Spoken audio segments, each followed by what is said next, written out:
Kok bisa ya segerombolan rebel atau pemberontak di bawah organisasi Taliban mengalahkan 10.000 tentara Amerika well-equipped bersenjata super lengkap. Juga ada 300.000 tentara pemerintah Afghanistan yang dibiayai oleh Amerika lebih dari $1 triliun atau 8 kali APBN Indonesia diam tak berkutik dengan Taliban. Atau memang ada tangan lain yang ingin mempermalukan Biden dan mengucilkan Amerika di bawah administrasi Partai Demokrat tersebut. Apakah ini artinya kemenangan kaum nasionalis melawan cabalis? Globalis cabal yang mengontrol dunia dilawan oleh Taliban yang tidak pakai masker dan tidak menjalankan protokol kesehatan WHO. Faktanya tak ada COVID tuh di Taliban. Tentara uneducated bermodal nyali besar bisa mengalahkan Amerika yang benar aja. Hal ini bisa jadi inspirasi bahwa kita bisa mengalahkan siapapun kalau kita memutuskan jadi nasionalis sejati, membela bangsa dan negaranya sendiri. Emangnya masih perlu asing bernegara itu? Demikian New Mind bertanya. Kembali ke topik, Putin dan Trump adalah dua sahabat sejati. Kekalahan Trump dengan kecurangan kotak suara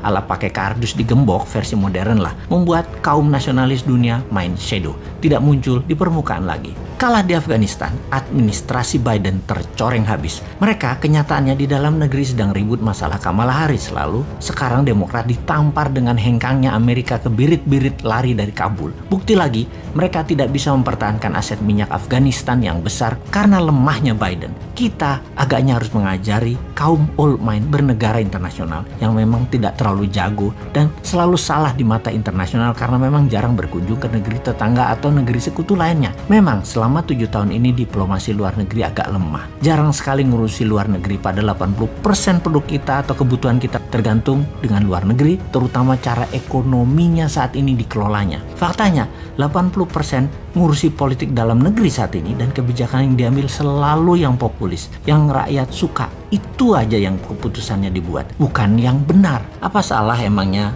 memilih bernegara populis dan urusan semua dalam negeri, terutama politik? Ya tidak akan salah. Mana ada sih salah benar dalam politik? Yang ada hanya fakta, data, dan angka. Apakah ada makanan di piring rakyat? Apakah kesehatan rakyat membaik? Apakah masyarakat bahagia penuh tawa? Kita kembali ke luar negeri, apa yang negara besar lakukan dan apa yang Indonesia tidak lakukan selama ini karena tidak terlalu paham. Taliban menang, Presiden Ashraf Ghani kabur, Amerika dibully. Minggu sebelumnya, Amerika mengadakan pertemuan yang alot dengan negosiator Taliban di Doha, menyertakan negara regional, Rusia, dan Tiongkok. Amerika memberikan ancaman kepada Taliban akan diperlakukan Taliban sebagai nantinya negara pariah atau pariah state bila ambil kekuasaan dengan paksa. Pemerintah Afghanistan, Ashraf Ghani, menawarkan sharing of power sebagai imbalan gencatan senjata pada Taliban. Tapi ini ibarat menawarkan remis. Taliban tahu Amerika dan Ashraf Ghani sudah kalah posisi. Taliban mempercepat proses takeover. Urban area dan ibu kota Kabul dikuasai. Pentagon kirim 3.000 pasukan evakuasi. UK, Inggris, mendeploy 600 prajurit. 1000-an troops dipindahkan ke Qatar. 1 brigade dengan 4.000 personel tempur siaga di Kuwait. Jumlah totalnya kira-kira ada 8.000 pasukan available dideploy ke Afghanistan bila situasi memburuk. Ternyata tidak action juga. Tiongkok yang paling diuntungkan. Setidaknya bisa mempengaruhi Taliban untuk menyingkirkan para militer Uighur. Koridor Wakhan akan menjadi penting sebagai geopolitical hotspot yang akan menghubungkan Tiongkok ke Asia Barat dan Middle East.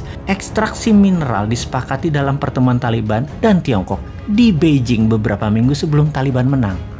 Dikira Tiongkok nggak main ya di sana. Ini faktanya. Sekali lagi, ingat nikel, ingat Tiongkok kan? Yaitu ekstraksi mineral Afghanistan untuk Tiongkok terlihat baik membantu, tapi aset Afghanistan disedot. Ternyata kekuatan Amerika tidak berguna karena Taliban membiarkan Al-Qaeda dan ISIS berkembang di Afghanistan. Sebagai catatan, dalam 5 tahun ini Al-Qaeda dan ISIS link grup menjalar ke Asia Timur dan Utara. Pecahan grup ekstremis Taliban dan simpatisan Al-Qaeda dan ISIS saat ini ditemukan di banyak negara Afrika, bahkan di Filipina, juga Indonesia. Sungguh, kemenangan Taliban di Afghanistan juga bisa menjadi booster bagi kelompok radikal di tempat lain, sekaligus bukti war on terror belum selesai. Pemerintah nasionalis Indonesia di dalam negeri perlu mempercepat konsensus menghabisi gerakan pemahaman keras far right ekstremis sebagai pekerjaan rumah kalau ingin aman ke depannya. Di luar negeri, mainkan seperti Tiongkok, ambil benefit di air keruh. Paham? Enggak? Yo wes, tunggu 2024 kita praktekkan nanti.